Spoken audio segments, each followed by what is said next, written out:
mais de 5 horas, eu comecei a falar, rapaz, eu tô com uma fome, vontade de comer isso, vontade de comer aquilo, e ele quase morreu. Então vai estar ministrando a palavra de Deus aqui, em nome de Jesus, amém? A paz do Senhor Jesus. Amém. A paz do Senhor Jesus. Amém. Glória a Deus. É complicado, você está aqui o ano inteiro, o camarada do seu lado falando de comida. Só falava de comida boa, né? Aí eu volto. Convido os irmãos a ficar de pé. Nós estamos lendo a palavra do Senhor. Deus se tem breve. O ano já acabou aí, né? Vamos abrir a Bíblia no livro de Lucas, capítulo 7, verso 11. Lucas, capítulo 7, versículo 11. Aleluia. Eu estava sentado ali, Deus abriu fortemente no meu coração sobre essa palavra. E uma coisa que Deus falou nessa noite, pastor, é restituição. Porque Deus escolhe o povo certo. Às vezes, para receber o milagre, você tem que estar no lugar certo, na hora certa e fazer uma coisa certa. E muitas pessoas veio aqui para receber algo do Senhor. Então, a mensagem que Deus gravou no meu coração, pastor, foi para trazer uma palavra de restituição. Eu tinha até preparado outra pregação para estar pregando aqui. Eu ia pregar sobre as prisões da alma. Mas nessa noite o Senhor me mostrou essa palavra no meu coração. Todos acharam, amém? Amém. Vamos ler sistematicamente a palavra do Senhor, que diz: o filho da viúva de Naim. Diz assim o verso 11: aconteceu pouco depois ir ele à cidade chamada Naim, e com ele há muitos dos seus discípulos e uma grande multidão. E quando chegou perto da porta da cidade, eis que levava um defunto, filho único da sua mãe, que era viúva, e com ela ia uma grande multidão da cidade. E vendo o Senhor, moveu-se de íntima compaixão por ela, e disse: não chores. E chegando-se, tocou o esquife, e os que levavam pararam, e disse: jovem, a ti digo, levanta-te. E o defunto assentou-se e começou a falar, e o entregou à sua mãe. E de todos se apoderou o temor, e glorificaram a Deus, dizendo: um grande profeta, diga grande profeta, se levantou entre nós, e Deus visitou o seu povo, e correu dele essa fama por toda a Judéia e por toda a terra circunvizinha, ou por toda a circunvizinhança. Amém? Feche os olhos, vamos orar a Deus. Pai querido, Pai amado, Deus, o Senhor ministrou, Deus, uma palavra em meu coração para estar transmitindo para o teu povo nessa noite. Deus, o povo que está aqui, ó Pai, está no lugar certo, está na hora certa, ó Deus, e fazer uma coisa certa. Por isso, ó Pai, o povo que está aqui, Senhor, venceram, Senhor, um dia difícil de trabalho, mas vieram aqui, ó Deus, para glorificar a tua presença e, sem dúvida, ó Deus, buscar algo de ti, ó Pai, porque esta noite, ó Deus, vai ser marcada como uma noite de restituição, como uma noite que o Senhor vai falar fortemente com essa igreja. Deus, não somente eu, mas também os irmãos, que saiam daqui abençoados, saiam daqui cheios do teu poder, da tua glória, porque, Senhor, nesta hora, nada mais é importante do que ouvir a tua voz.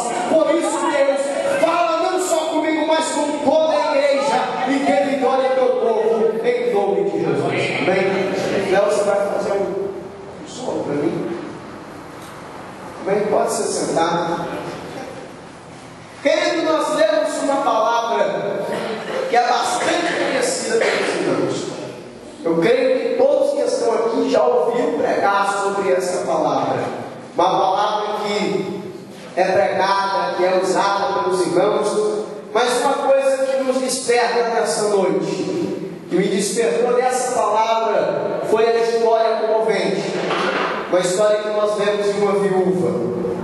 E nós vemos também que Lucas, ele interessa por essa história, porque Lucas era moço de Paulo. Eu posso imaginar Paulo contando certos detalhes para Lucas, e ele se interessa porque Lucas, pastor, não era um judeu, porque o judeu só sabe que ele gostava de genealogia, de quem é o teu pai, de quem é a tua mãe, e Lucas nos dá detalhes, aleluia, Lucas dá detalhes da história. Quer ver? Você abre a sua Bíblia, quando Lucas começa a falar de um homem que tinha uma mão mirrada, e ele entra dentro da igreja, Lucas dá detalhes, Mateus e Marcos dão detalhes, que o homem tinha uma mão mirrada. Lucas, quando você vai ler a história que ele escreve, ele diz, o homem tinha a sua mão direita, era no sábado, ele entra na igreja. Lucas agora dá com detalhes, mas esta mensagem, essa história que nós lemos, Mateus não se interessou por ela, e muito menos Marcos, mas uma mensagem que Lucas se interessa. Por que será que ele se interessou? Por uma ressurreição, pela ressurreição daquela criança. Nós vemos aqui que Lucas já começa a dar detalhes dessa história desde os primeiros versículos. Você vê, ele começa a dizer que Jesus encontra agora um defunto filho único de sua mãe. Ela só tinha aquele. Lucas dá detalhes. Lucas diz que aquela criança era filho único, e ele começa a dar outro detalhe muito mais importante ainda nessa palavra. Ele começa a dizer que essa mulher era viúva. Lucas começa a dar detalhes, pastor, do sofrimento, da drama que já traz essa história.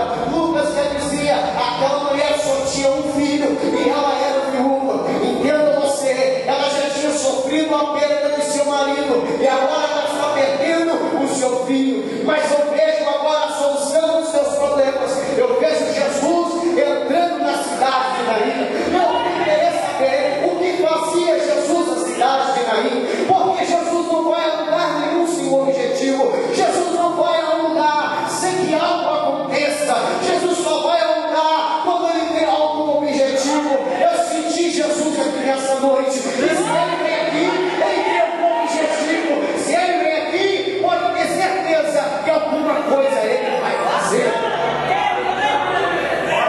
Aleluia. Mas Jesus agora entra na cidade de Naim. Mas os dias que antecederam a chegada de Jesus até Naim não foram bons dias. Foram dias difíceis, foram dias de prova, dias de tribulação. Jesus agora está, aleluia, entrando dentro da igreja. Ele tinha sido batizado, foi no monte. No capítulo 4, Lucas diz que na virtude do Espírito, Jesus volta para Nazaré. E ele entra dentro da igreja, em um sábado.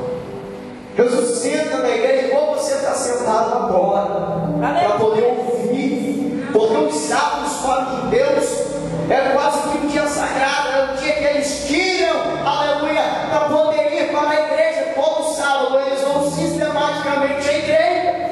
E Jesus vai até a sinagoga, ele senta em um dia de sábado, e ele está ouvindo ali um rabino, ou contemporaneizando para hoje, ele está ouvindo um pastor, e ali eles estão pregando, eles estão falando, mas de repente, quando ele está lendo, o pastor está lendo a Torá, ele vai trocar um dos rolos, ele vai trocar um pergaminho, e agora vai ler a porção. Podia cair a porção em qualquer livro profético, aleluia, a Marachá podia cair no livro de Isaías, podia cair no livro de Jeremias, e aquele livro, aquela porção, era dada a oportunidade, pastor, a uma pessoa que estava na sinagoga, a oportunidade para ler a porção, a oportunidade para ler o pergaminho que ia suceder de um livro para o outro, era dada para uma pessoa. Mas aquele dia, o meu Deus já tinha marcado na agenda, o meu Deus já tinha marcado que seria aquele dia, o dia inicial de um ministério. E todos sabem, quando você está iniciando um ministério, não é nada fácil,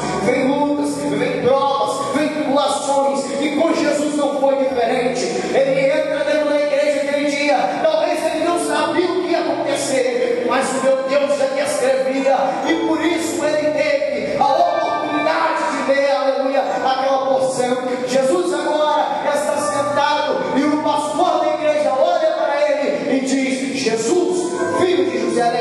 noite e vem para o meio. Glória a Deus, aleluia. Jesus se levanta, vai para o meio. Quando ele pega o bolo, quando ele pega o pergaminho, a profecia se cumpre. Ele lê o livro, caiu no texto de Isaías, capítulo 4 de Lucas, versículo 18, que diz que o Espírito do Senhor é sobre mim, pois ele me ungiu para evangelizar os pobres, enviou-me a curar os quebrantados do coração, a pregoar a liberdade aos cativos, dar vista ao céu, pôr em liberdade os oprimidos e anunciar o ano aceitável do Senhor. É o texto de Isaías. Ele leu aquele texto, ele rola de novo o pergaminho, entrega na mão do pastor, e quando ele desce, ele olha para os que estão sentados e diz: hoje se cumpriu as profecias que vocês acabaram de ouvir. Hoje se cumpriu a profecia, que é isso que o Senhor está falando. Eu sou o Messias que vocês aguardam, eu sou o Filho de Deus. Nessas horas Jesus poderia estar, aleluia, feliz, não diz a Bíblia, mas eu posso imaginar Jesus podendo dizer: se alegram, eu sou o Messias que vocês tanto esperaram, está no meio de vocês, eu sou o Filho de Deus. Hoje a profecia se cumpriu. Aleluia, glória a Deus, aleluia. Eles olham para Jesus e dizem: não, o Senhor não é o Messias, porque a gente te conhece, a gente sabe onde você mora, a gente sabe quem é o seu pai, a gente sabe quem é a sua mãe, a gente já viu você aqui na igreja há muito tempo. Eu lembro de você com 12 anos aqui recitando, aleluia, recitando o Pentateuco. Eu lembro de você, eu conheci teu pai. Seu pai já trabalhou para mim, seu pai já fez uma cadeira para mim, o seu pai já poderia ter feito até um móvel para mim. Eu sei quem você é, eu conheço tua mãe, eu conheço teus irmãos. Você não é o Messias. Com isso eu já quero começar a pregar aqui nessa noite. Jesus era o Messias, mas eles falavam que ele não era. Eu já começo a dizer que você não é quem os outros dizem que você é. Você é quem o meu Deus decretou que você vai ser. E se ele disse que você é, não adianta o A, não adianta o B falar que você não é. O que o meu Deus fala, ninguém pode impedir. Aleluia. Jesus olha para eles e diz: é bem sábio que vocês poderiam me propor esse provérbio médico por este Deus. Mas havia muitas viúvas no tempo de Jesus, mas a estrangeira foi enviada, foi que Deus deu para ela. No tempo de Naamã tinha muitos leprosos, mas foi o sírio, o de fora, que Deus deu para ele. Sabe o que ela quer dizer? Se ele não achar o coração que tem fé aqui dentro, ele vai usar o coração que tem fé lá fora. E as pessoas recebem. Eu fui em São Paulo e Aparecida. Você vê muitos milagres, você vê coisas que aqui dentro da igreja talvez você não vê. Quer ver? Se você fala, a gente vai evangelizar, quase ninguém vai, só aqueles a mais que tem mais experiência com Deus, aqueles que já têm uma visão ampla do que é missão, aqueles que já têm uma visão ampla do que é ganhar almas, aqueles vai. O outro vão dizer: não precisa. Eu vi gente andando de joelhos, eu vi gente com o joelho inchado, aleluia, andando de joelhos, descansando quilômetros e quilômetros. Para quê? Para poder receber uma bênção, para poder receber uma cura, ou então para agradecer. Mas talvez nós não sabemos agradecer, pastor, o que Deus tem feito nas nossas vidas. Nós talvez tenhamos sido ingratos, porque nós não sabemos agradecer o que Deus tem feito para nós. Sabe por quê? Porque quando você dobra o seu joelho, você ora, Deus ouve, Deus vai lá, acalma você, Deus responde a tua oração. Mas o que nós fazemos? Nós não sabemos agradecer. O povo é assim. Quando Moisés estava junto com o povo, aquele mar vermelho se abre, um milagre que hoje a gente não veria. Eu tenho certeza para você, o povo viu o oceano se abrindo e atravessando ali em terra seca.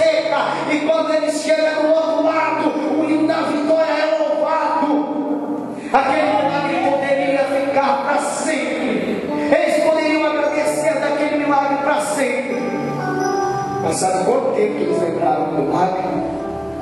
Só 3 dias. Depois eles viram para Moisés e falam: a gente está com saudade de comer a cebola do Egito. Olha só, a gente está com vontade de comer a cebola do Egito. Mas e o Deus que mandava maná para eles? E o Deus que não deixava eles morrerem de frio e nem de calor? E o Deus que dava o sustento? O Deus que dava roupa? O Deus que dava alimento? Eles agora estão com vontade de comer a cebola do Egito. Olha só, cebola já não é muito bom, ainda mais do Egito. Nós não sabemos agradecer a Deus. Nós não sabemos retribuir o que Deus faz. Porque às vezes no meio de nós tem um profeta, às vezes no meio de nós tem um profeta, tem um cantor, tem um pregador, mas quando a pessoa fala que é, você diz não é, porque eu te conheço. Em outras palavras, o diabo te acusa e fala: eu sei quem você é, eu sei dos seus pecados, eu sei das suas limitações. Aleluia, Jesus. Disseram de Jesus. É mesmo? Como é que vem profeta do nosso meio?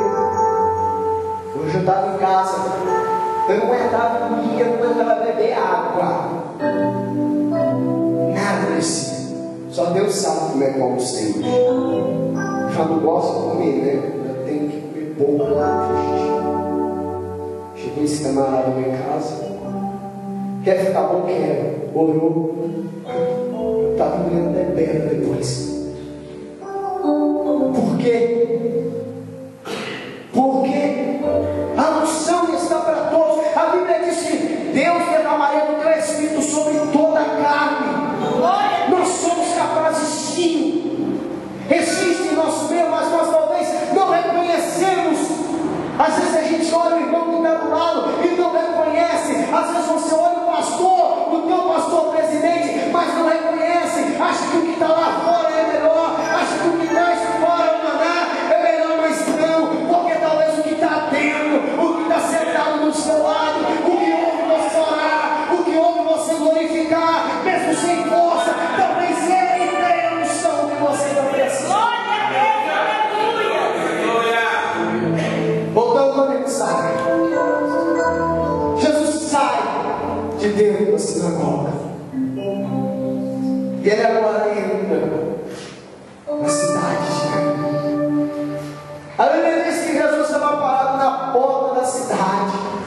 É muito forte isso. Mas além da porta da cidade existia mais duas, simbolicamente. A porta da casa da mulher. A porta da casa era a primeira. A porta da cidade era a segunda porta. E a terceira porta era a porta do cemitério. Os cemitérios eram do lado de fora da cidade. Mas o que me chamou a atenção foi Jesus na segunda porta, na porta da cidade. E agora, dentro da primeira porta, dentro da casa da mulher, estava sendo velado o filho único. Dentro de casa, os velórios eram feitos dentro de casa. Eu posso contemplar ela olhando para o filho e passando a imagem rápida do seu marido ali no mesmo lugar aonde agora está o filho. Porque quando o marido morre, ela podia pensar: agora eu vou me apegar ao meu filho, agora eu tenho uma base, eu tenho um apoio psicológico do meu filho. Quando eu sinto falta à noite, eu posso abraçar o meu filho, eu posso sentir o calor do seu corpo, eu posso me descansar nos braços do meu filho. Glória a Deus, aleluia. As duas maiores dores que o mortal pode sentir é quando ele perde alguém que ele ama e quando ele perde um filho. Só o pai que já perdeu o filho sabe que é a dor de perder o filho. A gente tenta deduzir, a gente tenta pensar, mas só sabe de verdade o que é perder um filho é só quem já perdeu. Você não sorri mais. Eu conheço pessoas que perderam o filho, pastor. Elas sorriem, mas não é aquele sorriso com vontade. As pessoas sorriem, mas não dá aquela gargalhada com prazer, porque está faltando algo dentro da pessoa. Agora, o que ela tinha de mais importante naquela hora estava dentro de casa, estava pronto para ser velado. Porque, detalhe, o velório durava 3 dias. Durante 3 dias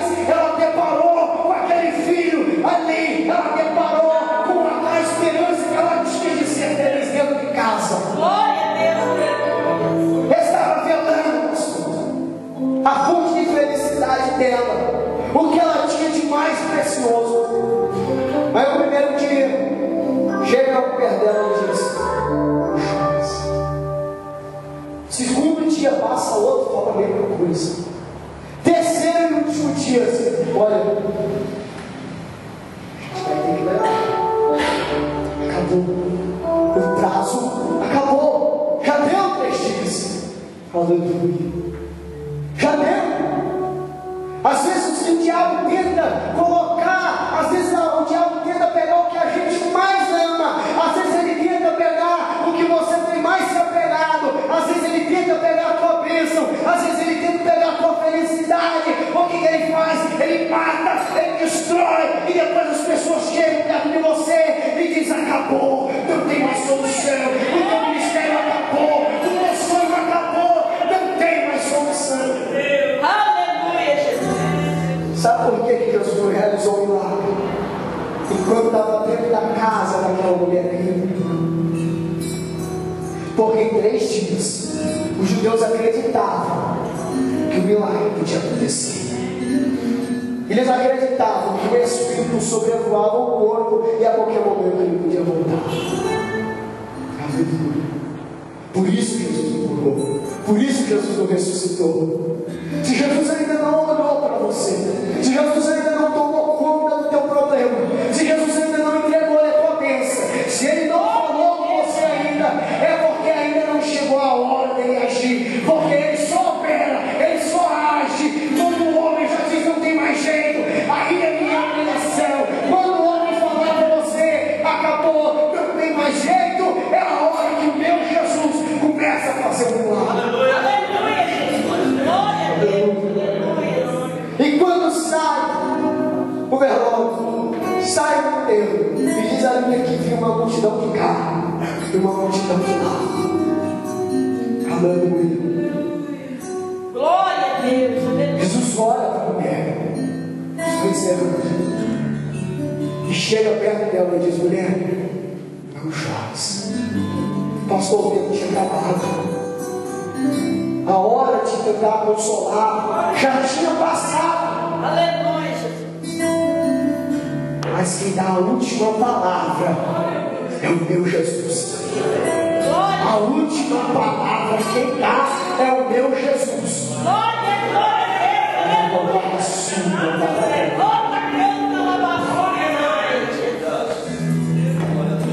quando João estava naquela situação, falou mulher, falou amigo, veio azar, não sei o que ela mais tem, veio a mulher dele, falou o diabo, depois fala Jó, e quando depois que Deus deixou todo mundo fazer a festa, todo mundo falou, ele veio em um redemoinho e falou com Jó, porque quem dá a última palavra é ele.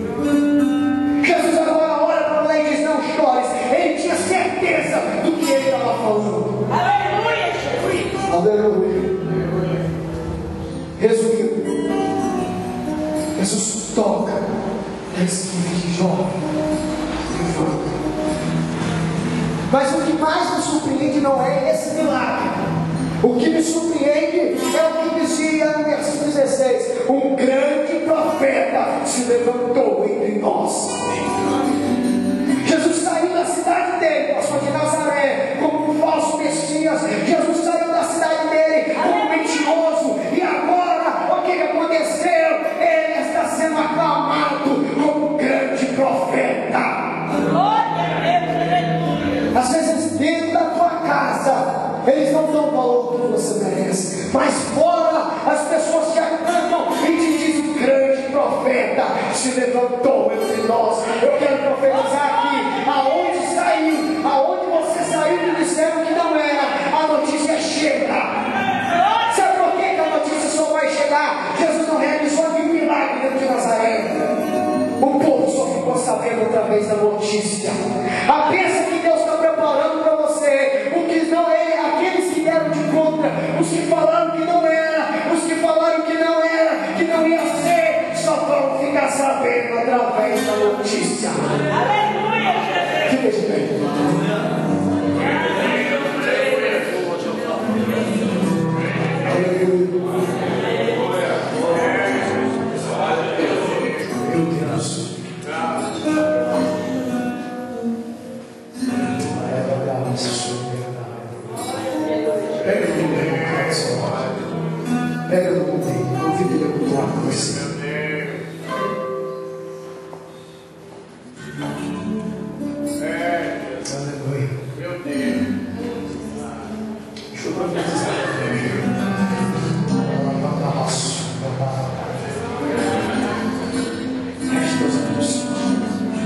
Senhor, a tua igreja está aqui, ó Deus. Pai, nós ouvimos a tua mensagem. Deus, o Senhor disse que hoje o Senhor ia ser uma noite de restituição. Pai, o Senhor falou, Senhor, em restituição. O Senhor falou, Deus, com a tua igreja. O Senhor é o Deus que ressuscita sonhos. O Senhor é o Deus, ó Pai, que traz esperança. O Senhor é o Deus que renova. O Senhor é o Deus que dá vidas. Aleluia, Jesus. Pai, eu não conheço, mas o Senhor conhece cada um que está aqui. Glória a Deus, aleluia. Eu não conheço o problema seu, mas o Senhor conhece cada problema. O Senhor sonha, Deus. Deus, eu falei, ó Pai, que para receber o milagre precisa estar no lugar certo, na hora certa, e fazendo a coisa certa. O povo está no lugar certo. A tua igreja, Senhor, está fazendo a coisa certa, está fazendo não outra coisa, a não ser adorar a Ti, Senhor. Por isso, ó Deus, abre as portas do céu. Olha, Senhor, para nós, do mesmo jeito que o Senhor olhou para essa mulher, Senhor.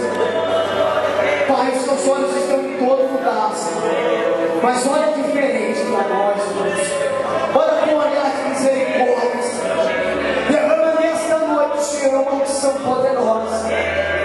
Deus, eu não dou, Senhor, mas o Senhor dá a bênção. O Senhor traz a unção. O Senhor renova a aliança. O Senhor é o Deus que dá a cura. Senhor, eu quero entender agora, Senhor, toda enfermidade. Eu quero ver, Senhor, profeta para a tua igreja, Deus. Eu quero ministrar toda enfermidade agora. Seja lançada por terra, porque o Senhor é o Deus que traz a unção. O Senhor é o Deus que dá graça. Deus, nesta noite, ó Pai, se entrou um coração quebrantado aqui, meu Senhor, o Senhor vai renovar, meu Deus, porque o Senhor é o Deus que vai dar, ó Pai, o refrigério para o teu povo. Senhor, toma nas tuas mãos, o Senhor sabe o que faz. Abençoa os filhos dele, em nome de Jesus. Amém. Necessidade.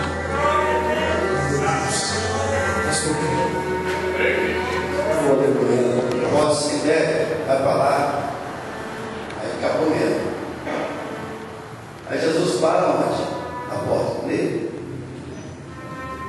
Jesus estava ali dizendo, olha, todos lá tem esperança, mas eu estou aqui no meio, vou parar isso aqui e vou trazer esperança. Amém? Talvez os seus sonhos já se findaram no tempo. Do lado é fracasso, do outro lado, para você já é o fim. Mas Jesus nessa noite ele pode parar. Aleluia. Jesus é o divisor de águas na vida do Senhor. Jesus é aquele que tem poder para mudar qualquer situação. Aleluia. Quando o homem fala, não tem jeito. Quando alguém se levanta contra a tua vida, a solução está com Jesus. Amém? Tem momento na nossa vida que não adianta brigar, não adianta se guerrear, não adianta reclamar um lado, do outro. O caminho é parar com Jesus e ter um diálogo com Ele. Colocar na mão dele. Ele é um advogado que nunca perdeu uma causa. Amém? Ele é o médico que nunca, quando ele pegou a causa do paciente, ele deixou o paciente na mão. Quando Jesus entra, irmãos, ele entra para solucionar. Ele fala para a guerra, assim, guerra, acabou. Vocês conhecem a história de 3 homens hebreus que foram jogados numa fornalha por fidelidade ao Senhor. Fornalha aquecida 7 vezes. Então o rei ficou enfurecido, porque aqueles aqueles homens obedeceram a ordem do rei, de se prostrar diante da estátua do rei, havia levantado ali no campo de Dura. Aí o rei falou assim: então já que eles estão me desafiando, então aquece a fornalha mais 7 vezes. Me diz a Bíblia, lá no livro da Daniel, que quando os soldados fortes, muito fortes, pegaram os homens para jogar lá dentro da fornalha, só o vapor da fornalha matou o soldado. E o rei deixou os homens lá, agora não dá uma olhadinha, ver se tem pelo menos cinza dele lá. Quando o rei chega de longe, porque não podia chegar perto da fornalha também, olhou de longe assim: peraí, tem um negócio errado. Mandei jogar 3 homens lá, eu estou vendo 4 ainda estão andando, estão conversando dentro da fornalha. Quem faz isso? São nossos Deus. O Senhor entrou lá na fornalha com o Sadraque, Mesaque e Abednego. Aleluia. E mudou a história daquele país. Porque o rei agora mandou tirar aqueles homens de lá. Começava a ver os cabelos, nem fio de cabelo tinha queimado. É mistério isso, mas só Deus que ele faz. Aleluia. E se ele veio passar, ele faz aqui hoje. Deus faz aqui, irmãos. Aleluia. Se nós confiarmos nele, aleluia, clamarmos a ele, não adianta pessoa qualquer não. Não adianta os subterfúgios, não, irmão. Não adianta me encostar diante de homem, não adianta me encostar diante de pastor, não adianta me encostar diante de autoridade eclesiástica alguma. O negócio é Jesus, tem que mostrar diante dele e buscar solução. Senhor, eu quero solução dessa causa. Diz a Bíblia que o coração quebrantado o Senhor não despreza. Essa noite Deus pode parar em teu favor e mudar a história aqui, irmãos. Eu creio no que eu estou falando, porque eu não estou falando de um político, estou falando de Jesus.